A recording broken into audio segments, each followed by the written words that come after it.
February of 1994, two teenagers were sitting in a bedroom in Texas studying for one of their classes.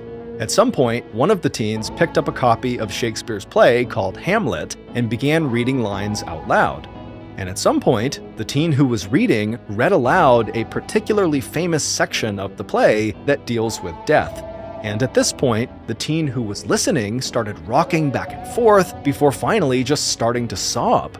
The teen who was reading stopped and asked what was going on, and in between sobs, the teen who was now very emotional said that the play had reminded them of a horrible thing that they knew about, but had not told anyone about. And now, after hearing those lines from Hamlet, the teen said they just had to get this secret off their chest, and so they would. Months later, the secret that was uttered inside that bedroom between these two teenagers would make front-page news across the country. But before we get into that story, if you're a fan of the strange, dark, and mysterious delivered in story format, then you've come to the right podcast because that's all we do, and we upload twice a week, once on Monday and once on Thursday. So, if that's of interest to you, please offer to install a sliding door lock on the Amazon Music follow button's bathroom door, but install it so that the latch doesn't quite reach the other side. Okay, let's get into today's story.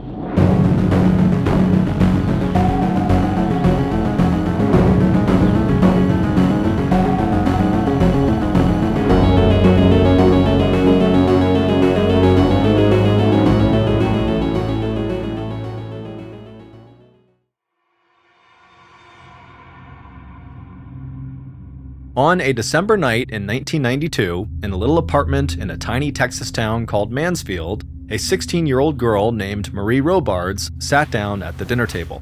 After taking her seat, Marie looked across the table and almost started laughing at her father, Stephen. Stephen, who was 38 years old and delivered mail for a living, was 6 foot 4 inches tall with long legs and long arms, and so him trying to sit at their little kitchen table made him look like a giant trying to sit at a kid's table.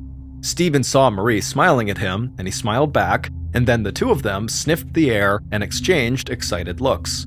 Stephen barely ever cooked, so he and Marie rarely sat down at the dinner table to eat together, but tonight was going to be different. Recently, Stephen had started dating a new woman who lived in the same apartment complex as he and Marie. Her name was Sandra Hudgens, and she loved to cook, and tonight, that was what she was doing. And her Mexican feast she was preparing was filling the apartment with delicious smells. As Sandra stood over the stove seasoning tacos, rice, and refried beans, Marie began telling her father about her day at school. She said all of her classes were interesting and going well, but chemistry was her favorite class.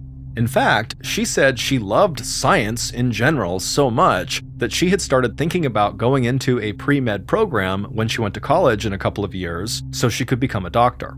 Stephen knew Marie could become a doctor if she wanted to, or really anything else she set her mind to.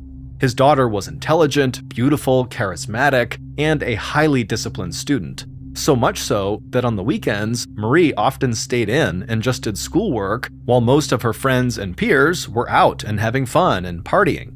And while this certainly made Stephen very proud of his daughter that she was so studious, secretly, Stephen sometimes wished that Marie would step away from her schoolwork even for a day and just go out and be a teenager and have some fun. And lately, given what Marie was going through with her mother and Stephen's ex-wife, this secret wish of his was all Stephen thought about when he looked at his daughter. Up until just a few months earlier, Marie had been living with her mother, Beth, and her stepfather, Frank, in a nearby town. Marie and her mom had always been incredibly close. Marie often said her mom was her best friend. But Marie's stepfather was a police officer who took discipline and rules very seriously, and so he was quite strict with Marie, which often caused the two of them to argue and created a lot of tension in their household. And their living situation got infinitely worse when Marie walked in on Frank in bed with another woman. Marie already did not like Frank, but now she hated him. However, when she went to her mom and told her what she had discovered about Frank, her mom, who was crushed by the news, no doubt, still said she would not be leaving Frank. This caused a huge fight between Marie and her mom, which ended with Marie moving out of the house and into her father's apartment. Stephen was overjoyed to have his daughter living with him, but at the same time, he knew this was not really a happy arrangement. Ultimately, he knew his daughter just really felt hurt by her mother and longed for things to go back to the way they were when she and her mom were just best friends.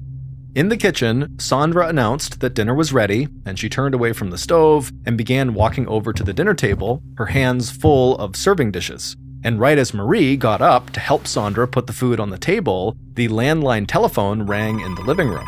They all looked at each other to see who was going to go pick it up, and Marie said she would, and that she would tell whoever was calling that they were in the middle of dinner and they should just call back. But a few moments later, when Stephen and Sandra heard Marie answer the phone in the other room, they heard Marie start yelling at whoever was calling. And after a few moments, even though they couldn't quite tell what Marie and this other person were actually yelling about, it became clear that the other person that she was talking to had to be her mother. Eventually, Marie slammed the phone down and stormed back into the kitchen, her face bright red and her hands shaking. Stephen asked her if she was okay and, what's wrong, but Marie just took a deep breath and suddenly a calm look came over her face and she just said, "I don't want to talk about it." And after a quick glance at each other, Stephen and Sandra simply nodded, and then before long, the trio was back to chatting about Marie's schoolwork and her college aspirations. But as much as Marie wished that big yelling fight she got into with her mother could just fade out of everyone's mind, it couldn't. Because over the next couple of months, Marie and her mother would get into more and more of these types of yelling fights on the phone. And Stephen and Sandra, who often overheard these fights, would always ask Marie afterward what was wrong and was everything okay. But Marie would just continue to ask for privacy and demand they not talk about it. And for the most part, Stephen and Sandra did just that. They rarely pried, and instead just kept an eye on Marie, hoping that someday soon the fighting with her mother would just stop. And by the middle of February of 1993, so 2 months after that first yelling fight Marie got into with her mom, it seemed like that was exactly what had happened, because the angry phone calls stopped, and Marie seemed happier and somewhat back to normal. But beneath the surface, something else entirely was going on. On the night of February 18th, so right around the time that the yelling phone fights stopped between Marie and her mom, Marie was home alone at the apartment, sitting on the couch reading from one of her science textbooks. Her father, Stephen, was out at church, and Stephen's girlfriend, Sandra, was at her own apartment nearby.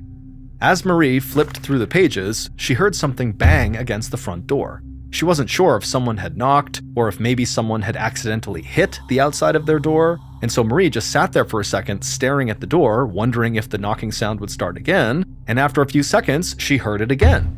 Marie glanced at her watch and saw that her father had only left about 45 minutes earlier, and normally he would stay at church for hours at a time, so this likely was not him, and Sandra was not scheduled to come by that night, so it likely was not her either.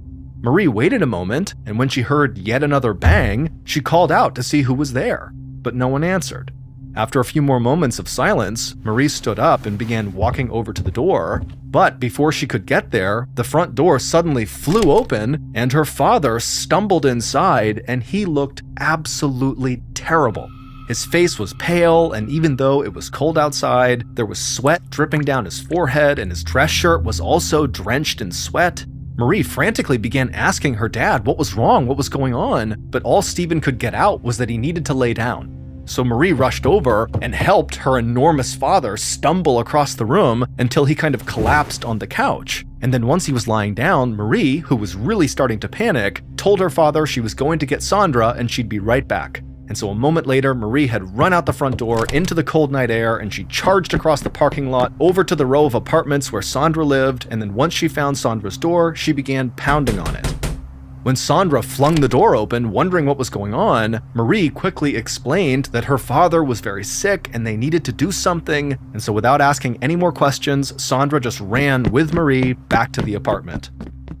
When they got there, they found Stephen still lying on the couch, but he was borderline unresponsive and looking much more pale than when Marie had left him.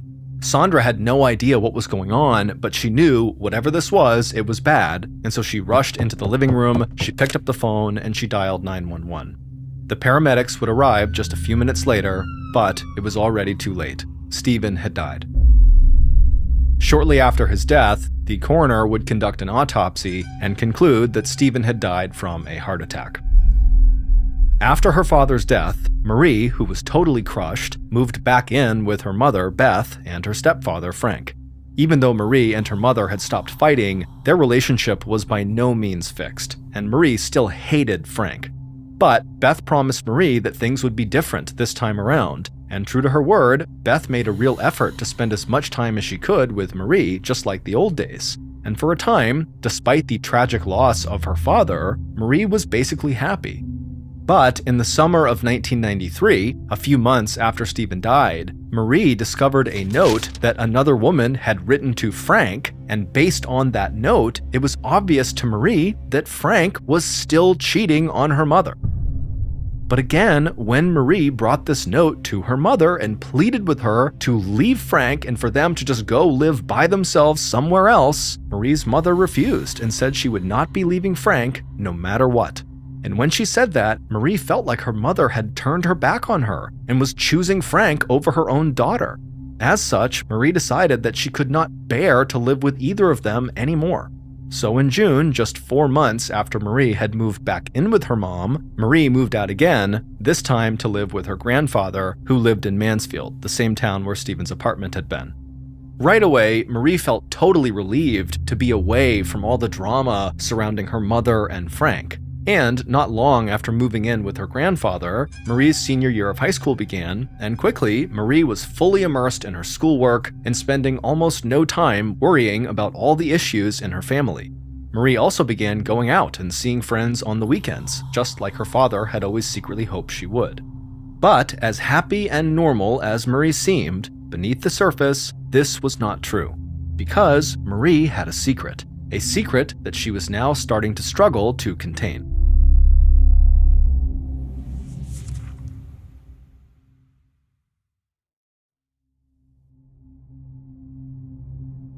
One afternoon in January of 1994, almost a year after Stephen's death and 6 months after Marie had moved in with her grandfather, Marie and one of her friends went back to Marie's grandfather's house to study after school. The two girls walked into Marie's bedroom, took off their winter coats, tossed their backpacks on the floor, and then after talking for a few minutes about school and what they wanted to do that weekend, they both decided it was time to actually start studying. And so Marie and her friend both sat down on the floor, they unzipped their backpacks and took out their copies of Hamlet that they were reading for their English class. Hamlet is a very famous play by William Shakespeare that tells the story of a Danish prince whose father, the king, has died. Marie and her friend discussed the plot and the characters of Hamlet, and then Marie's friend said she wanted to read out loud one of her favorite parts of the play. So she flipped through her book and found the section she was looking for, and then Marie's friend held her book up in front of her face, cleared her throat, and started reading that section out loud.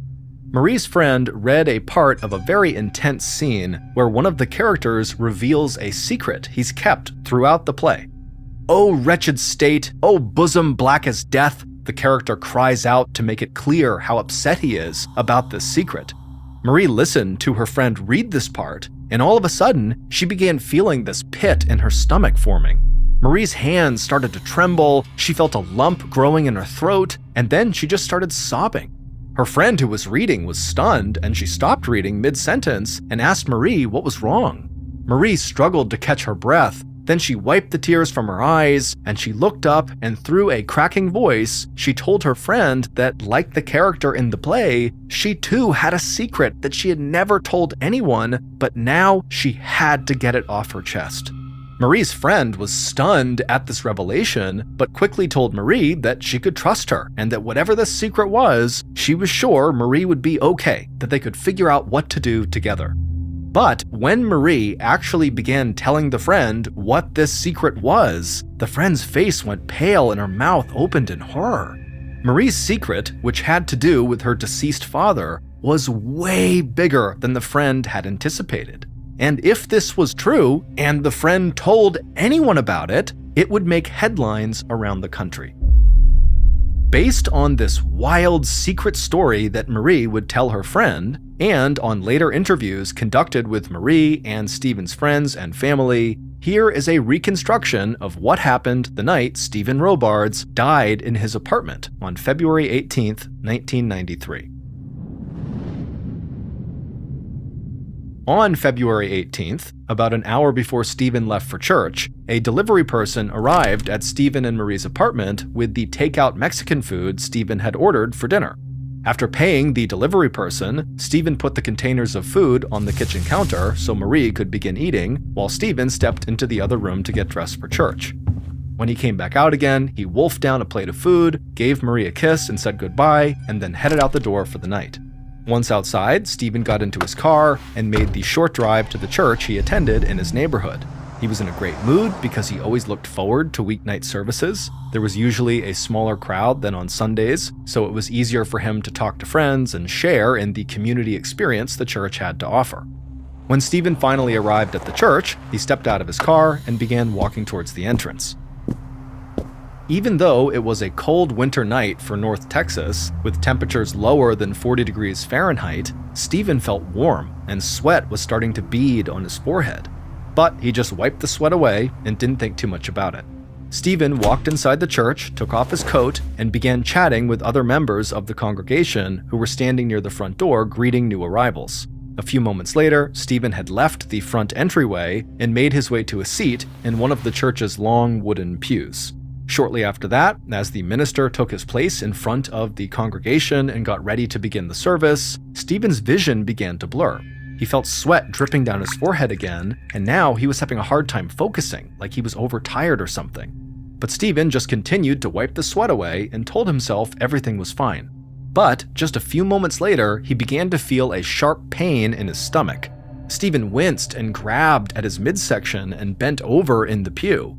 The people sitting next to him looked worried and asked if Stephen needed any help. He told them he was okay through gritted teeth, but as he did, he started to feel nauseous, and so quickly he stood up, apologized to the people sitting next to him, and he hustled out of the row and out of the church as fast as he could. Once outside, Stephen felt the cold air hit his skin, but he was still burning up and sweating profusely. The pain in his stomach was getting worse too, but he managed to not throw up and got into his car, turned it on, and began driving out of the lot back towards home. By the time Stephen pulled into a parking spot in front of his apartment, the pain in his stomach had gotten exponentially worse, and now, on top of everything else, he was struggling to breathe. He managed to get his car door open, and he groaned in pain as he stumbled to the front door of his apartment. His hands were shaking as he raised his keys up to the lock and tried to unlock the door, but he couldn't get the keys to fit in, and he sort of fell forward and slammed against the outside of the door. This was the first loud thumping sound that his daughter would hear inside as she studied her science textbook. Stephen took a breath and then managed to get the keys into the lock and open the door, stumbling inside practically onto Marie. Marie helped him lay down on the couch, and then she ran off to get Sandra. Meanwhile, Stephen's throat began tightening up like he was being choked. And while Stephen lay alone on the couch waiting for Marie and Sandra to return, he began to convulse and foam at the mouth. And when Sandra and Marie did return to the apartment, Stephen was no longer responsive, and a few minutes later, when paramedics arrived, it was obvious to everyone in the room that Stephen was just getting worse. And so Sandra, sensing this, grabbed Marie and pressed her face into her chest so Marie would not have to see her father die. Stephen then made one final gasping sound, and then he would die. As Sandra began to cry, Marie pulled herself away from her and just stood there motionless, staring over at her now deceased father. Even though Marie's outward expression showed shock and horror and sadness, inside, Marie felt differently. She was pleased. The night had gone exactly to plan. After Stephen had put that takeout food on the kitchen counter and then stepped into the other room, Marie had rushed over to the kitchen, pulled out a folded-up paper towel from her pocket that contained an odorless, tasteless white powder inside of it, and then Marie quickly sprinkled that powder into the refried beans, something she knew her father would be eating. She stirred it up so he wouldn't notice, and then she grabbed a few untainted tacos for herself, rushed back to the couch, and waited in the other room. When her dad came out a few minutes later, she watched with joy as her dad did exactly what she hoped. He began eating huge quantities of the refried beans. Afterward, he grabbed his jacket, gave Marie a kiss, and headed out the door for church, not realizing he was already a dead man. Marie had poisoned her father. But it would turn out the reason she did it really had nothing to do with Stephen. Instead, it had to do with her mother and her very strict stepfather, Frank.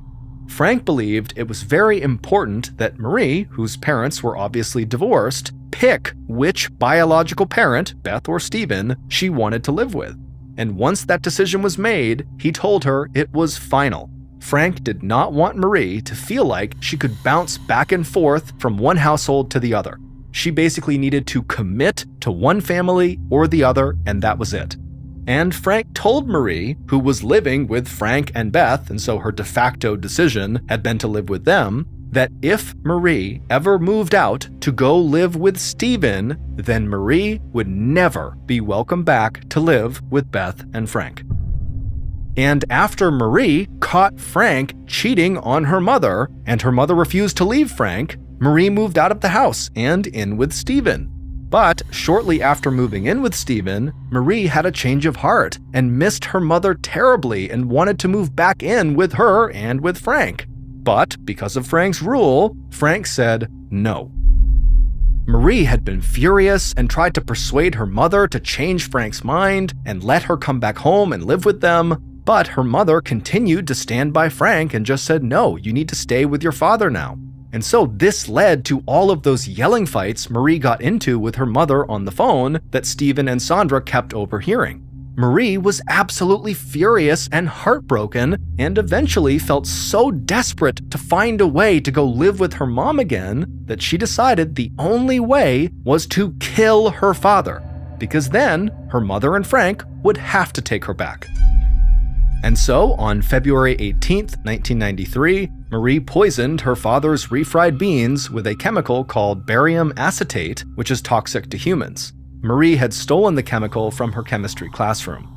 The reason the coroner had not noticed that Stephen had been poisoned is because in order to detect barium acetate, you basically need to run a special test at a special facility. And the coroner had not thought there was any evidence of foul play, so he had not asked for that test to be run. Marie had gotten away with murder.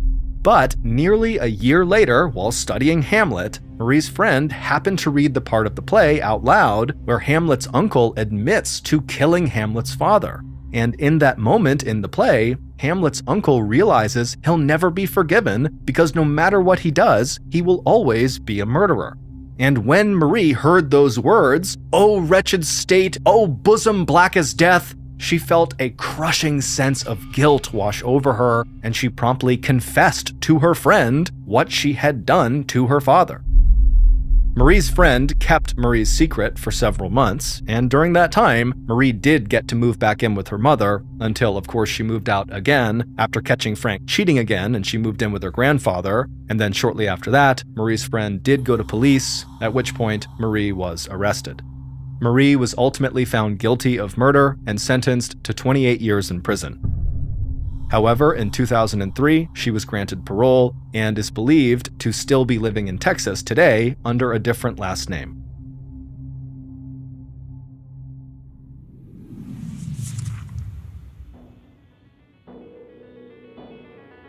Thank you for listening to the MrBallen podcast. If you enjoyed today's story, be sure to check out our YouTube channel, just called MrBallen, where we have hundreds more stories just like this one, many of which are not available on this podcast. They're only on the YouTube channel. So that's going to do it. I really appreciate your support. Until next time, see ya.